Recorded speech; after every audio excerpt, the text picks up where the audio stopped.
The stagecoach driver didn't even bother to help her down. He just tossed her carpetbag into the dust, snapped the reins, and left Miss Cordelia Ashford standing alone at the Timber Ridge crossroads, with the wind pulling at her skirts and the mountains staring her down. 29 years old, 345 pounds, a fat spinster from Philadelphia who had just spent her last dollar to become a practical bride to a practical man. At least, that was the plan when she stepped onto the train 2 weeks ago. Cora, no one called her Cordelia except strangers and school boards, stood there in her best dress, the seams biting into her arms, the corset digging into her ribs, clutching a folded letter that had changed her life. Samuel Thornton's handwriting was rough but honest. I'm 42, got 7 children, ages 13 to 3, lost my wife 2 years back. I don't need a fancy lady. I need a strong woman who won't faint at hard work or the sight of blood. You said in your notice you're a large woman, healthy, practical, not expecting romance. I respect that. I can't promise you poetry. I can promise you land, a roof, food, and a place at my table if you'll take it. For the first time in her life, a man had spoken to her without pretending her size didn't matter, and without sneering that it did. Now the stagecoach was gone. The crossroads was empty, save for 1 wagon and 1 man. He was lean, weather-worn, maybe 60, with a gray beard and eyes that had seen too many winters. He sat on the wagon seat like he'd been waiting a long time. "You Cordelia Ashford?" he called. Cora straightened, smoothing her skirt, feeling the heat rise in her cheeks. "Yes, sir. Are you Mr. Thornton?" The man's jaw tightened. "No, ma'am. Name's Edgar Morrison. I'm Samuel's neighbor." Something cold slipped into Cora's stomach. "Where is Mr. Thornton?" Edgar climbed down from the wagon, hat in his hands now, snow dusted on his shoulders, though the sky was clear. "I got hard news for you, Miss Ashford, and there ain't no good way to say it. Samuel's dead. Tree fell wrong while he was logging 3 weeks back. Killed him before anyone could fetch help. We buried him on his land beside his first wife." The world tilted. Cora gripped her carpetbag to keep from falling with it. "Dead? But he was expecting me. I wrote. Edgar nodded, eyes softening. "He knew you were coming. Had about 10 minutes after the accident where he was still clear in the head. Made me promise 2 things. First, to meet you here and tell you the truth. Second, to give you this." From his coat, Edgar pulled a sealed letter, the envelope smudged and creased, her name scrawled across the front in a shaky, desperate hand. Cora took it with numb fingers.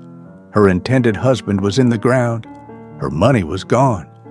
The westbound road stretched behind her. The mountain road to his homestead climbed ahead. She broke the seal. "Cora, if you're reading this, I'm dead." By the time she reached the line, "Your papa's dead, Cora. But you're still theirs." The ink had blurred beneath falling tears. Before we go on with the rest of Cora's story, tell me in the comments, where in the world are you listening from right now? Cora read the letter 3 times, her breath shaking, the mountain air stinging her wet cheeks. By the end, the world had narrowed to 7 children she had never met and 1 dead man's plea echoing from the grave. Edgar watched her quietly, leaning against the wagon wheel as though he'd seen this moment in his mind every day for 3 weeks. When she finally folded the letter, he spoke with surprising gentleness. "You don't owe nothing to nobody out here, Miss Ashford." Samuel knew he was asking a lot. "If you want to turn back, I'll take you straight to town. We can put you on the next stage east. No one would blame you." Cora looked at the mountains stretching upward, raw and vast, the kind of land that swallowed the unprepared whole. Then she looked at the dirt road, climbing toward the place where Samuel Thornton's 7 children waited, watching, hoping, trusting the promise their father had made with his last breath. 7 children, alone for weeks, maybe scared, maybe half-starved, maybe sitting by a window every morning, waiting for dust on the road that never rose. Cora pressed the letter against her chest. A husband dying didn't erase the children, and it sure didn't erase the promise he'd asked her to keep. "Take me to them," she said. Edgar blinked, then nodded slowly, something warm and relieved flickering behind his eyes. "Reckon Samuel chose right. Climb up, Miss Ashford." The wagon lurched forward, creaking as they climbed into the high timber country. The air chilled with every mile, the pine trees crowding close like sentinels guarding a secret. Cora held her carpetbag tightly, bracing herself as the wheels jostled over rocks. Edgar drove in silence for a long while before finally speaking. "Samuel talked about you a lot," he said. "Told me you wrote straight, no frills. Said you didn't pretend to be less or more than you are. He respected that. You'd have liked each other." Cora swallowed. "I suppose we'll never know." "Maybe not," Edgar said, "but I know this. Samuel didn't ask lightly. Man could tell the difference between a woman wanting romance and one wanting a life. You came for a family. That ain't changed just 'cause he's in the ground." 2 hours later, the road widened to reveal a homestead nestled against a slope of golden aspens. A 2-story log house, a barn, a corral, smoke curling from the chimney, though faint, too faint for a home with 7 children. And then she saw them. 7 figures clustered on the porch. 7 faces pale with hope and fear. 7 children staring at the wagon as if it carried the rest of their lives. The youngest, little Margaret, no more than 3, pointed and shrieked, "Mama! Mama came!" Cora's heart twisted sharply.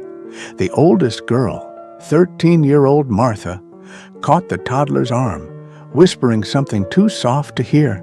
Her eyes, though, stayed fixed on Cora with a guarded, devastating hope. The wagon stopped. Edgar called out, "Kids, this here's Miss Cordelia Ashford, your papa's bride." A tremor rippled through the group. Martha stepped forward first, shoulders stiff, chin lifted with the kind of dignity only a child forced to grow up too fast could muster. "Ma'am," she said, voice thin but determined, Are you staying? Papa said you were coming. He told us before he died that a strong lady was on her way to be our new mama. We've been watching that road for weeks, every day." Cora climbed down slowly, her knees weak, her heart pounding. "I came to be your father's wife," she said softly, "but he's gone now. I know that. What hasn't changed is this.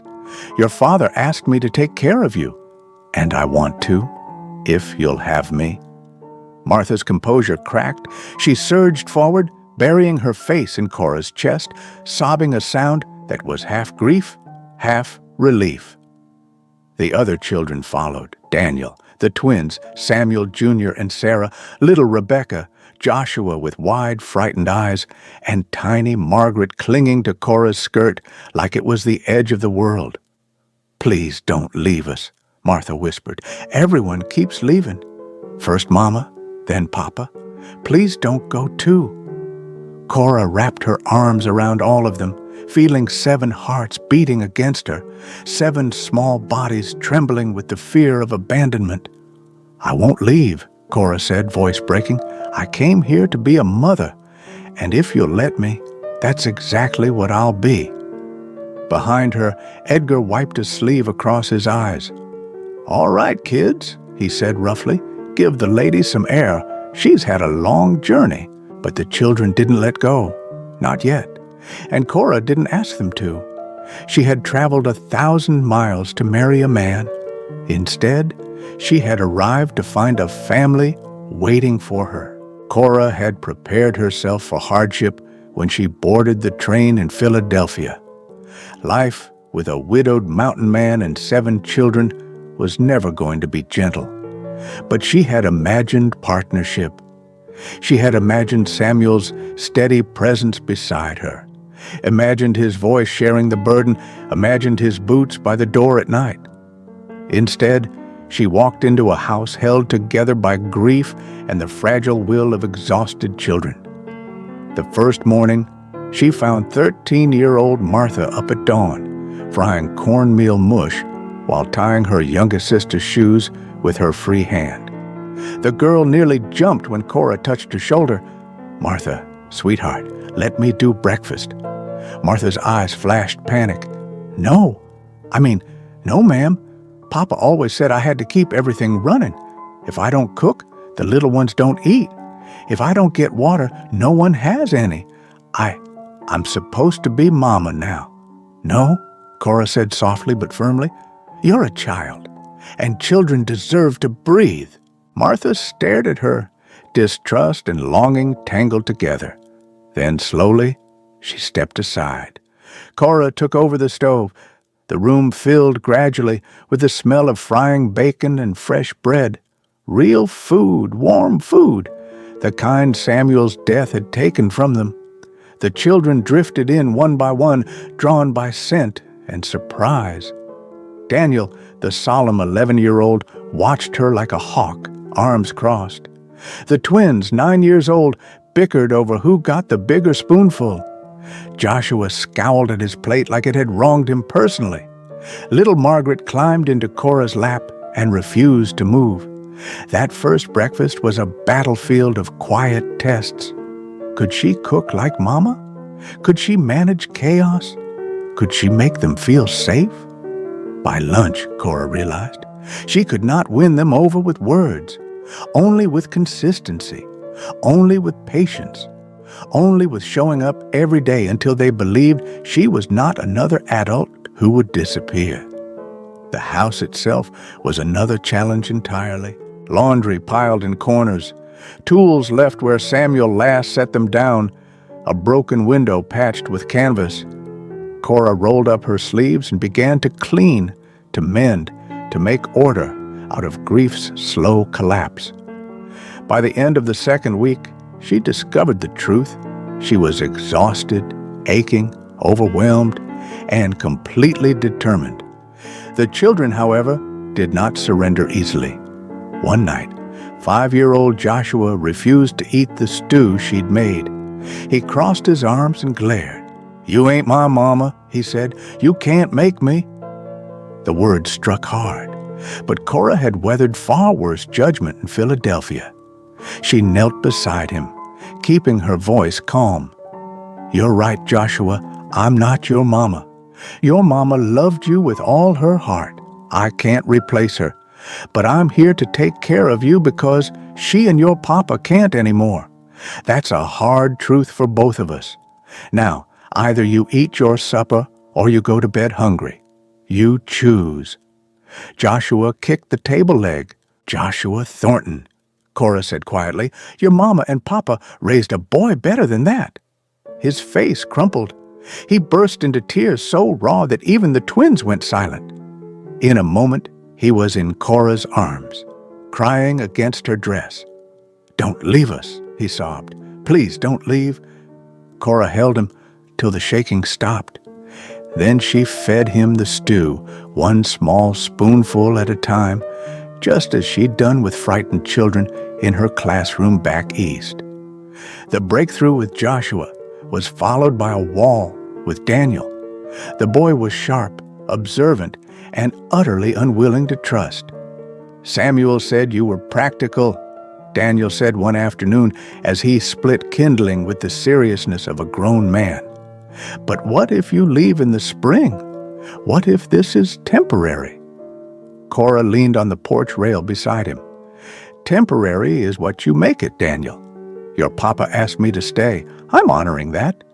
And unless you or your siblings tell me to go, I intend to be right here every morning." Daniel grunted, unconvinced, but his shoulders eased. The twins tested her in different ways. Samuel Jr. was quick-tempered, Sarah quick-tongued. They argued constantly. One afternoon, after an especially dramatic fight over the last apple, Cora pulled them aside. "You two remind me of my own brothers," she said. "And you know what solved our fights?" "What?" Sarah asked, suspicious. "Chores," Cora said. "Together." The twins groaned, but they churned butter together that evening, elbowing each other and laughing in spite of themselves. It wasn't all conflict. Moments of sweetness bloomed in the hard soil. Rebecca shyly brought Cora a drawing she had made, a large woman holding hands with 7 children. The figure was labeled Mama Cora. Martha began to sit beside Cora in the evenings, helping mend clothes while quietly asking for guidance. How to sew a proper hem, how to scold without shouting, how to grieve without falling apart. Little Margaret toddled after Cora everywhere, calling her Mama without hesitation, without fear. And each night, when the children were asleep and the house finally quiet, Cora opened Samuel's last letter and read it once more. "Your papa's dead, but you're still theirs." She had come west expecting a husband. Instead, she found a family built from grief and hope and desperate need. A family she was choosing each day in every chore, every argument, every tender moment she carved from exhaustion. She did not know what the town would think. She did not know whether the law would approve. She did not know whether she was strong enough to keep all 7 children safe. But the children were beginning to lean on her, to trust her, to need her in ways that frightened and humbled her. And Cora knew one thing with absolute certainty. She would not fail them. By the 3rd week, Cora realized a strange transformation was taking place, not just in the children, but in the house itself. Grief had settled over the Thornton homestead like a cold fog after Samuel died. She could feel its weight pressed into the walls, lingering in the corners, clinging to the silence between footsteps. But now, something warmer was seeping in, bit by bit, breath by breath, a steadiness, a rhythm. Cora hadn't come to save anyone. She had come to marry a man.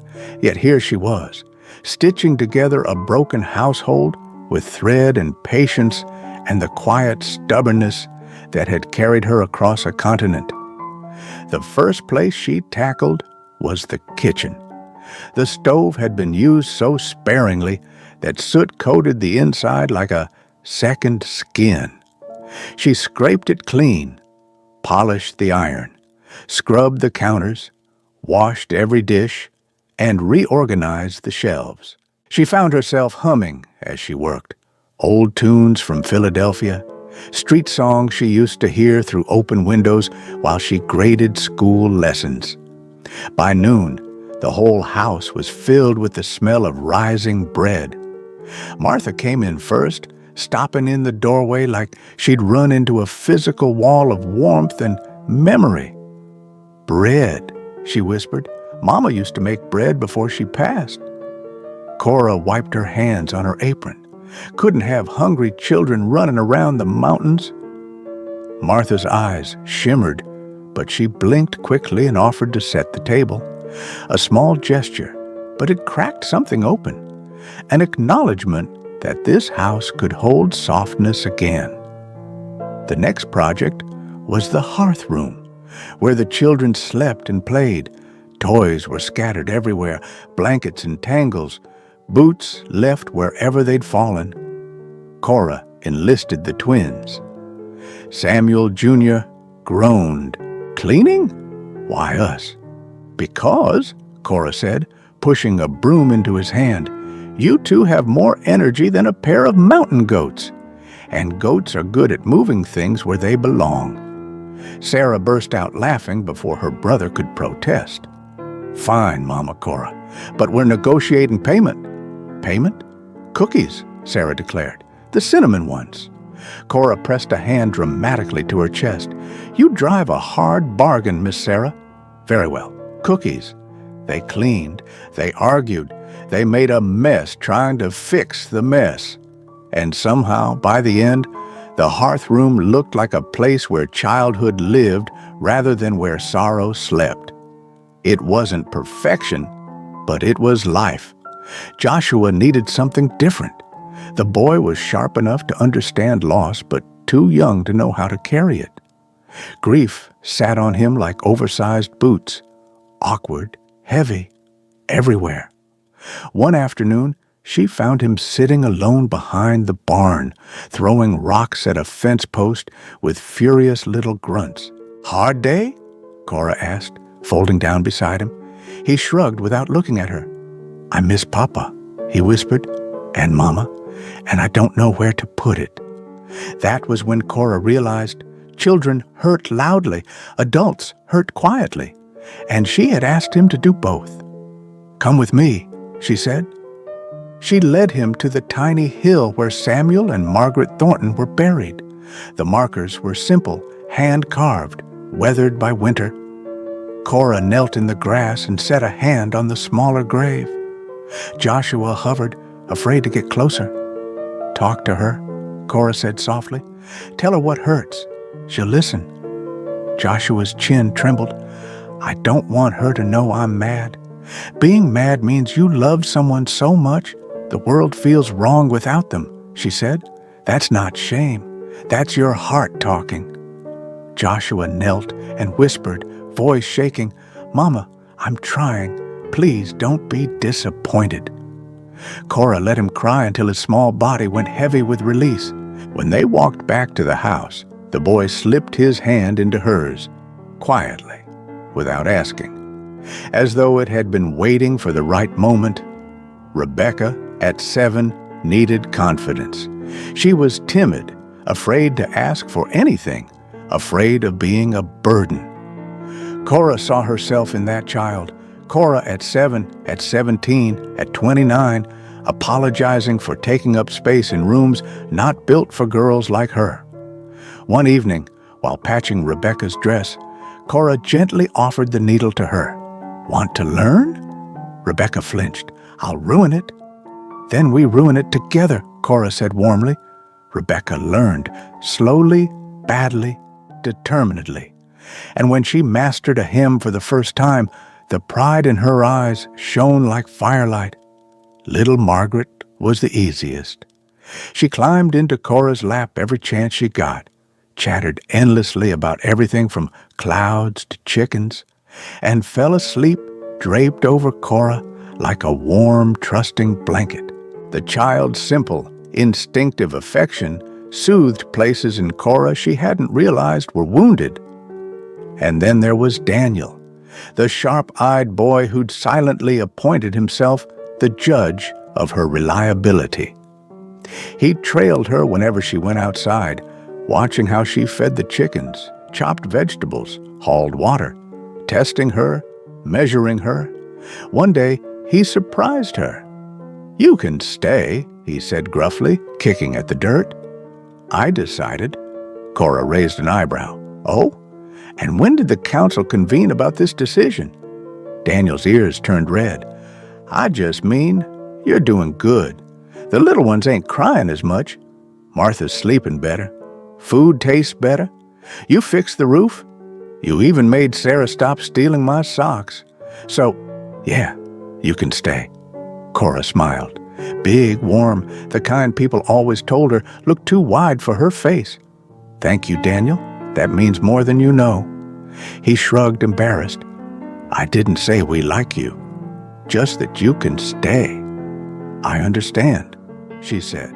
But Daniel didn't see the way Martha grinned behind him, or the softening in Joshua's eyes, or the twins' smothering giggles. The walls of the home thickened with warmth, with routine, with structure returning. Morning lessons around the big table. Chores split among all 8 of them. Dinner eaten together, laughter rising more often than tears. Some evenings, after the children were asleep, Cora found herself sitting alone on the porch, the mountains stretching out like dark, watchful giants.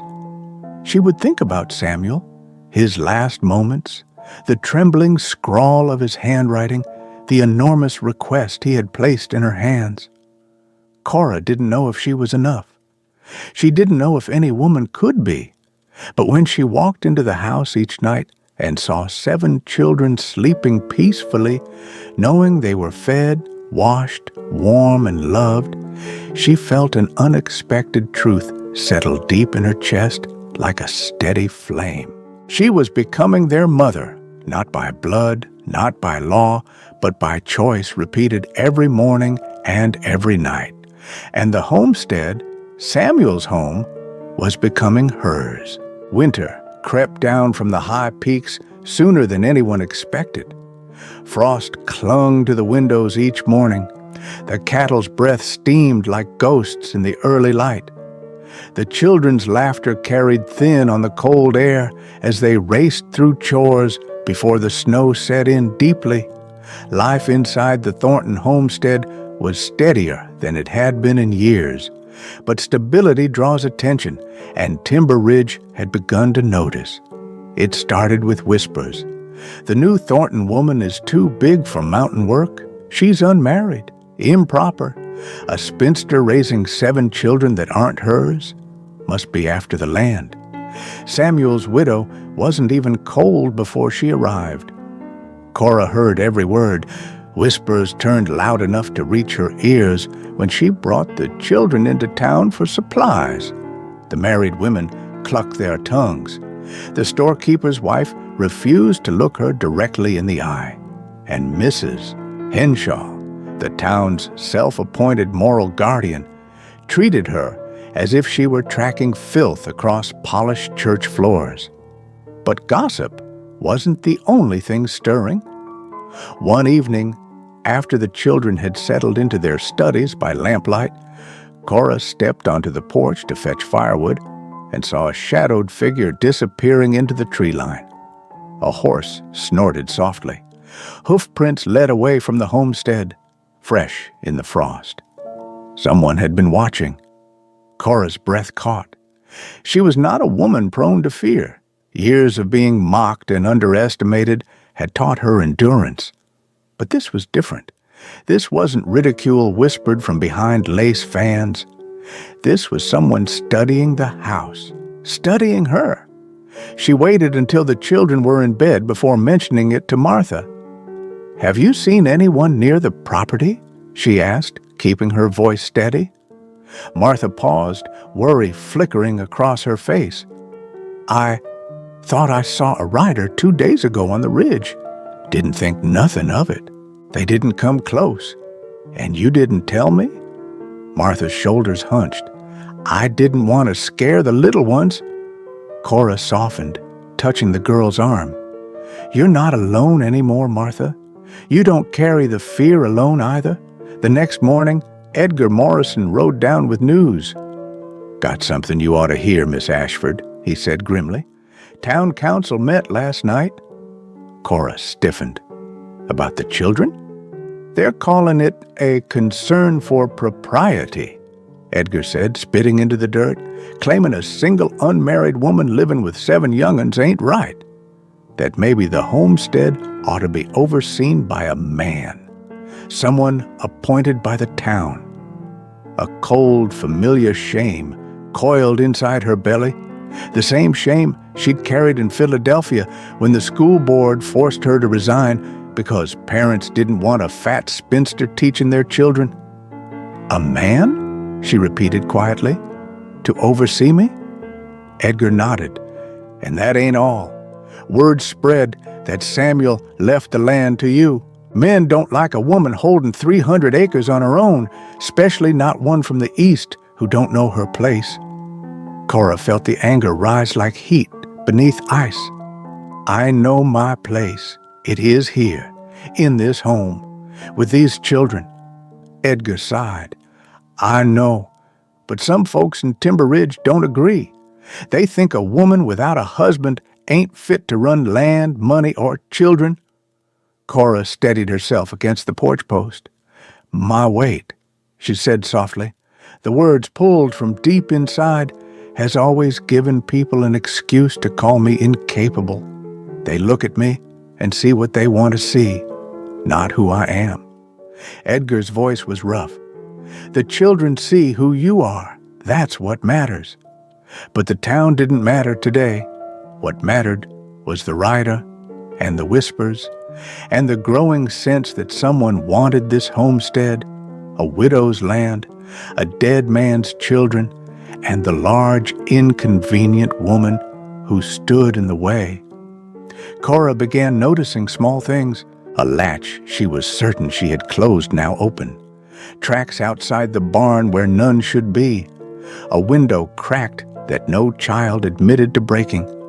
She set her jaw and pushed forward.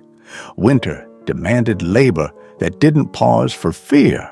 She and the children preserved vegetables, smoked meat, repaired tools. Snow fell heavier every day. By December, the pass to town would be impassable. One evening, as Cora sat by the fire mending shirts, Daniel approached her quietly. "Miss Cora?" he asked. "You know Papa kept a journal, right?" Her needle froze in midair.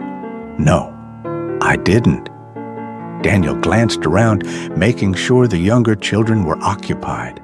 He pulled a small leather-bound book from beneath a loose floorboard by the hearth. "Papa wrote things when Mama died," he said, "and then again after he started writing to you. I didn't know if I should show you." Cora opened the book with reverent care. Samuel's handwriting was rough but steady. The first entries were grief-stricken, raw sorrow from a man who'd lost his wife in childbirth. But then, months later, she found a line that made her breath catch. September 1885, wrote to Miss Ashford again. She ain't afraid of the truth. Her letters feel like a lantern against the dark. Kids need someone like her. Truth is, so do I. Her eyes blurred as she read on. If I die before she comes, God let her stay. Let her see this place as home. Let her love the children so they ain't alone in this world. Cora pressed a hand to her mouth, her heart heavy with the ache of something beautiful and broken. Daniel watched her carefully. "Miss Cora, Papa already knew you before he died. He trusted you. We all do." Thunder cracked outside, though the sky was clear. Heavy boots approached the porch, footsteps that did not belong to Edgar or any neighbor. Cora stood. Daniel's eyes went wide. "Someone's here," he whispered. The knock on the door wasn't a knock. It was a demand. "Territorial Authority," a voice barked. "Miss Cordelia Ashford, we're here to discuss guardianship of the Thornton children. Open up." Cora felt the world tilt again, not with grief this time, but with battle. The children gathered behind her, frightened. Martha clutched little Margaret close. Daniel stepped in front of the twins. Joshua grabbed her skirt with trembling fingers. Cora squared her shoulders.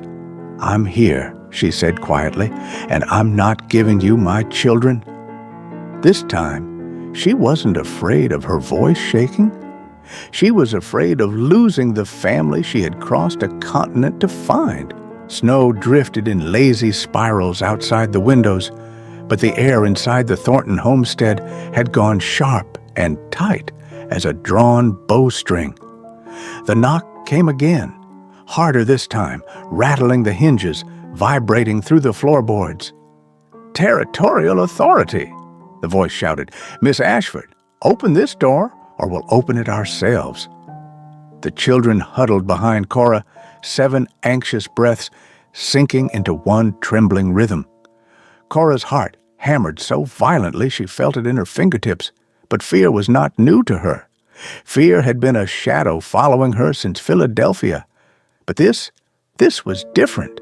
This time she had something worth fighting for.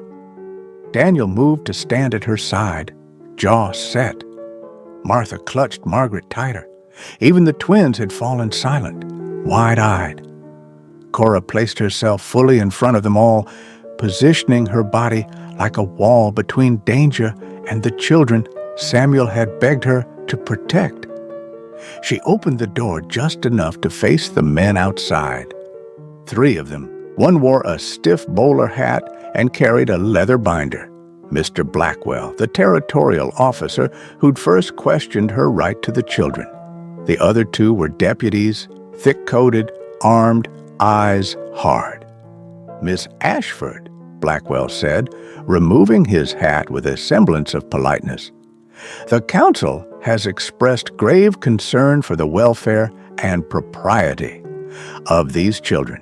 You lack legal standing as their guardian. We are here to escort them to temporary placement in town until a proper arrangement can be determined." "No." Cora didn't hesitate. She didn't breathe. She didn't blink. "You are not taking these children." One deputy stepped forward. "Ma'am, don't make this difficult." "Difficult?" Her voice dropped to a low, shaking, dangerous calm. "You come onto a man's property, threaten to tear apart a grieving family, stand on the porch he built with his own hands, and you dare call me difficult?" Blackwell sighed wearily. "Miss Ashford, your feelings—" "This is not about feelings." Cora stepped out onto the porch, closing the door behind her so the little ones would hear less. "This is about a father's dying request. These children have food, warmth, schooling, chores, a routine, stability, everything a child needs, and more love than they have had since their parents died. You want to take that, not because of their welfare, but because I'm an unmarried woman, a fat woman, a woman you think can't possibly manage a homestead." Blackwell reddened. "Your size is not the issue." "Liar," she said softly. The word hung in the cold air like smoke from a gun barrel. The deputies shifted uneasily. "These children have been thriving under my care," Cora continued. "Their reading has improved. Their health has improved. Their grief has eased. And unless you intend to drag me off this porch in irons and pry those children from my dead hands, they are not leaving this home." Blackwell stiffened. "Miss Ashford, I have the authority."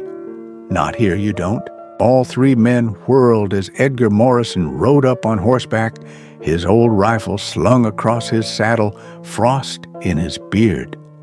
"This is Thornton land," Edgar said, swinging down, "and Samuel's will is clear enough for anyone who ain't blind.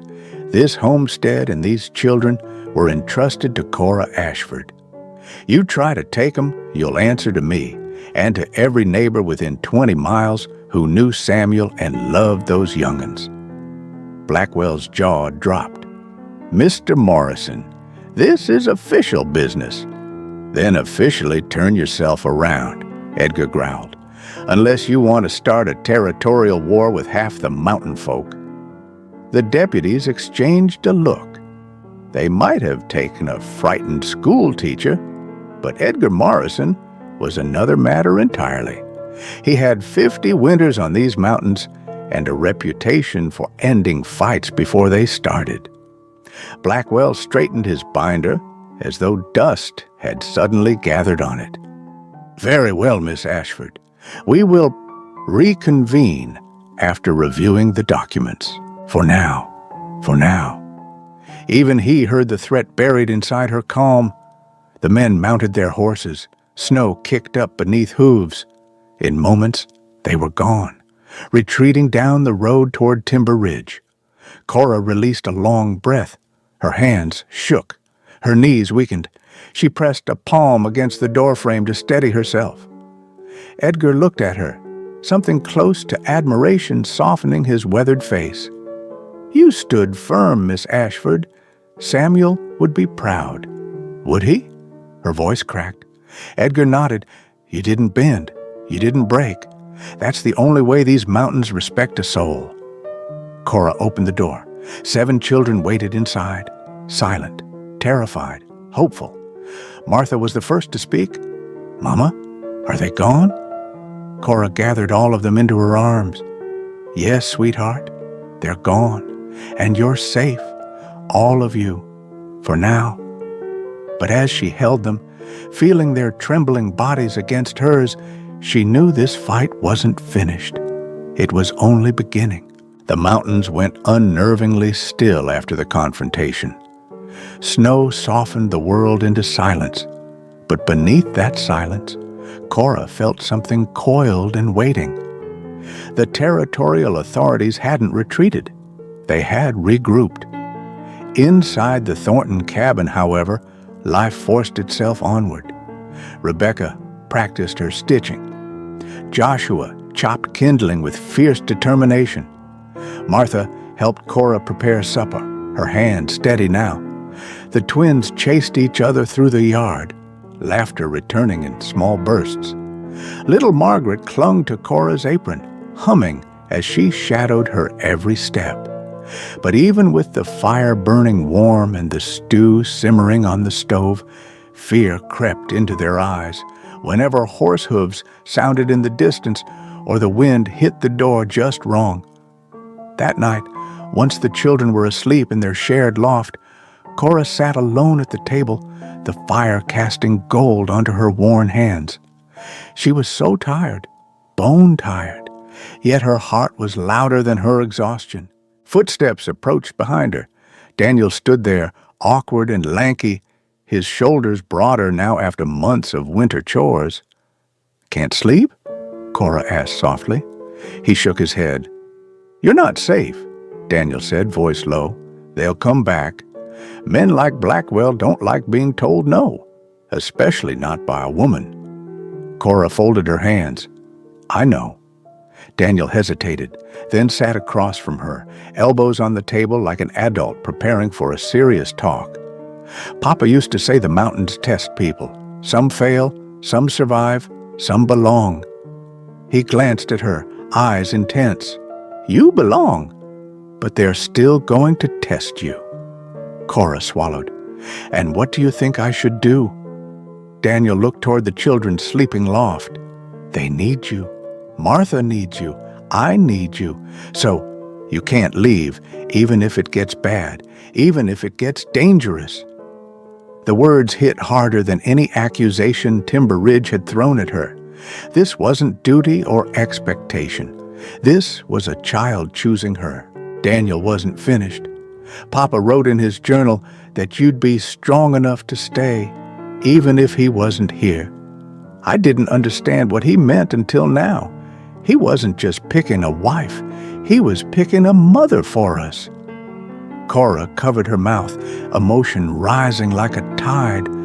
Daniel leaned forward, voice steady as a grown man's. "Miss Cora, Mama Cora, if the law comes again, we'll stand with you, all of us. You won't fight alone." She reached across the table, taking his hand, calloused, warm, trembling despite his steady tone. "Daniel," she whispered, "I crossed 1,000 miles because your father asked me to. But I'm staying because of you, all of you. I'm not leaving this home, not for the law, not for the town, not for anything." A long moment passed between them, the quiet settling, the fire popping softly. Daniel exhaled, shoulders loosening. "We can face them," he murmured. "Together." Cora squeezed his hand. "Together." Outside, the wind howled, testing the walls. But inside the cabin, the promise between them held strong.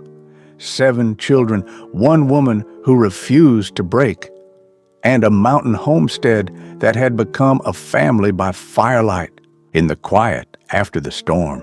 When the wind softens and the fire settles low, stories like Cora's linger.